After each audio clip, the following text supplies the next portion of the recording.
ಕನ್ನಡ ಚಿತ್ರರಂಗದ ಗಾನಕೋಗಿಲೆ ಎಸ್ ಜಾನಕಿಯವರ ಮೇಲಿನ ಅಭಿಮಾನವನ್ನು ವಿಭಿನ್ನ ರೀತಿಯಲ್ಲಿ ವ್ಯಕ್ತಪಡಿಸಿರುವ ಕೋಲಾರ ಜಿಲ್ಲೆಯ ಪ್ರತಿಭಾವಂತ ಗಾಯಕಿ ಡಿಎಸ್ಎಸ್ ಮಂಜುಳಾ. E5 ನ್ಯೂಸ್ಗೆ ಸ್ವಾಗತ. ಸ್ಥಳೀಯ ಕಲಾವಿದರನ್ನ ಒಂದೇ ವೇದಿಕೆಯಲ್ಲಿ ಸೇರಿಸಿ ವಿಶೇಷ ಸಂಗೀತ ನಮನ ಕಾರ್ಯಕ್ರಮವನ್ನು ಆಯೋಜಿಸಿದ್ದಾರೆ. ರಾಜಕೀಯ ಮತ್ತು ಗಣ್ಯರಿಗಿಂತ ಕಲಾವಿದರಿಗೆ ಆದ್ಯತೆ ನೀಡಿದ ಈ ಕಾರ್ಯಕ್ರಮ ಎಲ್ಲರ ಮೆಚ್ಚುಗೆಗೆ ಪಾತ್ರವಾಗಿದೆ. ಈ ಕುರಿತು ಒಂದು ವರದಿ ಇಲ್ಲಿದೆ. 4ನೇ ತರಗತಿಯಿಂದಲೇ ಎಸ್ ಜಾನಕಿಯವರ ಹಾಡುಗಳನ್ನು ಹಾಡ್ತಾ ಸಂಗೀತದ ಪಯಣ ಆರಂಭಿಸಿದ ಡಿಎಸ್ಎಸ್ ಮಂಜುಳಾ ಬಾಲ್ಯದಲ್ಲೇ ಆರ್ಕೆಸ್ಟ್ರಾ ತಂಡದೊಂದಿಗೆ ವೇದಿಕೆ ಕಾರ್ಯಕ್ರಮಗಳಲ್ಲಿ ಭಾಗವಹಿಸಿ ತಮ್ಮದೇ ಆದ ಗುರುತನ್ನು ಮೂಡಿಸಿಕೊಂಡಿದ್ದಾರೆ. ಎಸ್ ಜಾನಕಿಯವರ ನಿಧನದ ಸುದ್ದಿ ತಿಳಿದ ಬಳಿಕ ತೀವ್ರ ದುಃಖಕ್ಕೊಳಗಾದ ಅವರು ತಮ್ಮ ಆರಾಧ್ಯ ಗಾಯಕಿಗೆ ವಿಭಿನ್ನವಾಗಿ ಗೌರವ ಸಲ್ಲಿಸುವ ಉದ್ದೇಶದಿಂದ ಈ ವಿಶೇಷ ಸಂಗೀತ ಕಾರ್ಯಕ್ರಮವನ್ನು ಆಯೋಜಿಸಿದರು. ಕೋಲಾರದ ರಂಗಮಂದಿರದಲ್ಲಿ ನಡೆದ ಕಾರ್ಯಕ್ರಮದಲ್ಲಿ ಯಾವುದೇ ರಾಜಕೀಯ ನಾಯಕರು ಅಥವಾ ಗಣ್ಯರಿಗೆ ಆದ್ಯತೆ ನೀಡದೆ ಜಿಲ್ಲೆಯ ಸ್ಥಳೀಯ ಹಾಗೂ ಆರ್ಥಿಕವಾಗಿ ಹಿಂದುಳಿದ ಕಲಾವಿದರಿಗೆ ವೇದಿಕೆ ಕಲ್ಪಿಸಲಾಯಿತು. ಮಹಿಳಾ ಮತ್ತು ಪುರುಷ ಗಾಯಕರು ಎಸ್ ಜಾನಕಿಯವರ ಅಮರ ಚಿತ್ರಗೀತೆಗಳನ್ನು ಹಾಡುವ ಮೂಲಕ ಭಾವಪೂರ್ಣ ಸಂಗೀತ ನಮನ ಸಲ್ಲಿಸಿದರು. ಎಸ್ ಜಾನಕಿಯವರು ನನ್ನ ಜೀವನದ ಪ್ರೇರಣೆ. ಅವರ ಹಾಡುಗಳನ್ನು ಹಾಡುತ್ತಲೇ ನಾನು ಸಂಗೀತ ಕ್ಷೇತ್ರದಲ್ಲಿ ಬೆಳೀತಿದ್ದೇನೆ. ಅವರ ನೆನಪಿಗಾಗಿ ನಮ್ಮ ಜಿಲ್ಲೆಯ ಸ್ಥಳೀಯ ಕಲಾವಿದರಿಗೆ ಅವಕಾಶ ನೀಡುವ ಉದ್ದೇಶದಿಂದ ಈ ಕಾರ್ಯಕ್ರಮವನ್ನು ಆಯೋಜಿಸಿದ್ದೇನೆ. ಈ ಕಾರ್ಯಕ್ರಮದಲ್ಲಿ ಭಾಗವಹಿಸಿದ ಪ್ರತಿಯೊಬ್ಬ ಕಲಾವಿದರಿಗೂ ಹೃತ್ಪೂರ್ವಕ ಧನ್ಯವಾದಗಳನ್ನು ಸಲ್ಲಿಸುತ್ತೇನೆ.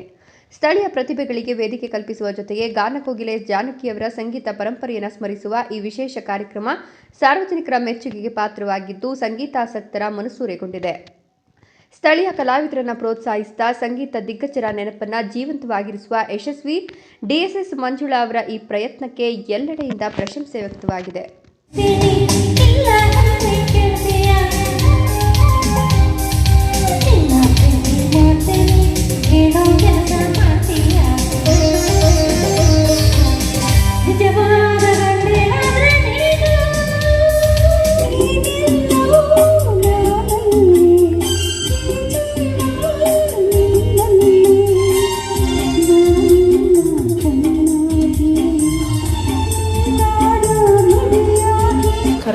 ನನ್ನ ಹೆಸರು ಡಿಎಸ್ಎಸ್ ಮಂಜುಳಾ. ನಾನು 4ನೇ ಕ್ಲಾಸಿಂದ ಜಾನಕಮ್ಮನವರ ಅಪ್ಪಟ ಅಭಿಮಾನಿ. 4ನೇ ಕ್ಲಾಸಿಂದನೂ ನಾನು ನಮ್ಮ ಚಿಕ್ಕಪ್ಪ ಆದ ಬಾಲರಾಜು ವಿದ್ವಾಂಸರು, ಆಮೇಲೆ ನಮ್ಮ ಅಣ್ಣ ಮುನ್ರಾಜಣ್ಣ ಕೀಬೋರ್ಡಿಸ್ಟು ಅಂತ ಅವ್ರ ಹತ್ರ ನಾನು ಕೂತ್ಕೊಂಡು ಅವರು ಕೀಬೋರ್ಡು ಅದು ಇದು ಬಾರಿಸ್ತಿದ್ರೆ ನಾನು ಸಿಂಗಿಂಗ್ ಮಾಡ್ತಾಯಿದ್ದೆ. ಆವಾಗಿಂದ 4ನೇ ಕ್ಲಾಸಿಂದ ನಾನು ಆರ್ಕೆಸ್ಟ್ರಾದಲ್ಲಿ ನಮ್ಮ ಅಣ್ಣ ಕರ್ಕೊಂಡೋಗಿ ಆಡಿಸ್ತಿದ್ರು. ಆವಾಗಿಂದ ನಾನು ಅಪ್ಪಟ ಅಭಿಮಾನಿ, ಜಾನಕಮ್ಮ ಅವರ ಅಭಿಮಾನಿ ನಾನು. ಹಂಗಾಗಿ 11ನೇ ತಾರೀಕು ಜಾನಕಮ್ಮ ಅವರು ಡೆತ್ ಆಗ್ತಾರೆ. ಇದೇ ತಿಂಗಳು ಜುಲೈಯಲ್ಲಿ 11ನೇ ತಾರೀಕು ಡೆತ್ ಆಗ್ತಾರೆ. ನನಗೆ ತುಂಬ ದುಃಖ ಆಗುತ್ತೆ. 3 ದಿವಸ ಹತ್ಕೊಂಡೇ ಮನೆ ಬಿಟ್ಟು ಆಚೆ ಬಂದಿರಲ್ಲ. 3 ದಿವಸ ಹತ್ಕೊಂಡೇ ಇರ್ತೀನಿ. ಆವಾಗ ಒಂದು ರಂಗಮಂದಿರ ಮೇಡಮ್ನವರು ನನಗೆ ಸತ್ತಿದ್ದ ದಿವಸನೇ ಕಾಲ್ ಮಾಡ್ತಾರೆ.